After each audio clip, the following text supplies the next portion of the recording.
দর্শক, লন্ডন থেকে প্রধান উপদেষ্টার সফরের সবশেষ জানাতে যুক্ত হচ্ছেন সহকর্মী লিপটন কুমার। লিপটন, আজকে প্রধান উপদেষ্টার আর কি কি কর্মসূচি আছে সেই সম্পর্কে জানাবেন। এছাড়া আগামীকাল যে তারেক রহমানের সাথে আলোচিত তার বৈঠক আছে, সেটি নিয়ে যে তথ্য আছে সবকিছু মিলিয়ে জানাবেন আমাদের। সাদিয়া, আপনাকে জানিয়ে রাখি, প্রধান উপদেষ্টার সাথে যুক্তরাজ্যের প্রধানমন্ত্রী কিয়ার স্টারমারের বৈঠকটি আর হচ্ছে না, এটা নিশ্চিত হয়ে গেছে। আমি গতকাল আপনাদের জানিয়েছিলাম প্রধান উপদেষ্টা বেশ কয়েকটি আন্তর্জাতিক গণমাধ্যমের সাথে তিনি সাক্ষাৎকার দিয়েছেন। এর মধ্যে একটি হচ্ছে ফিনান্সিয়াল টাইমস। সেখানে ফিনান্সিয়াল টাইমসের পক্ষ থেকে যুক্তরাজ্য সরকারের সাথে যোগাযোগ করা হয়েছে। তারা জানিয়েছে, আনুষ্ঠানিকভাবে জানিয়েছেন কিয়ার স্টারমার ডক্টর মোহাম্মদ ইউনূসের সাথে বৈঠকে বসছেন না। এছাড়া ফার্দার কোনো মন্তব্য করতে আসলে তারা রাজি হয়নি।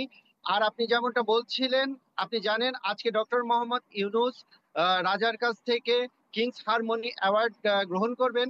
আমরা যতটা জানতে পেরেছি সকাল 10টার পরেই শুরু হবে অনুষ্ঠানটা। 11টা থেকে 11:30টার মধ্যে বিশেষ এই সম্মাননাটি তিনি গ্রহণ করতে পারেন। এরপরে আজকে বিকাল 3:30টার দিকে বাংলাদেশি প্রবাসী বাংলাদেশি ব্যবসায়ী ও বিশিষ্টজনদের সাথে প্রফেসর ইউনূসের একটা সাক্ষাৎকার হওয়ার সম্ভাবনা রয়েছে।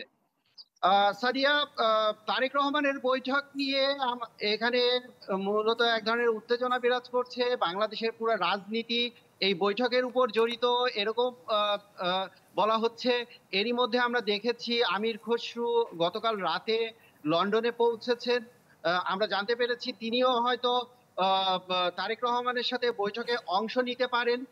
এছাড়া মূলত এই বৈঠকে আলোচনা হবে নির্বাচনটি ফেব্রুয়ারিতে প্রথমার্ধে বা মাঝামাঝি আনা যায় কিনা, এই বিষয়টি প্রধান ফোকাস পাবে বলে আমরা জানতে পেরেছি। লিপটন, আপনাকে অনেক ধন্যবাদ। লন্ডন থেকে প্রধান উপদেষ্টার সফরের সবশেষ জানাচ্ছিলেন সহকর্মী লিপটন কুমার।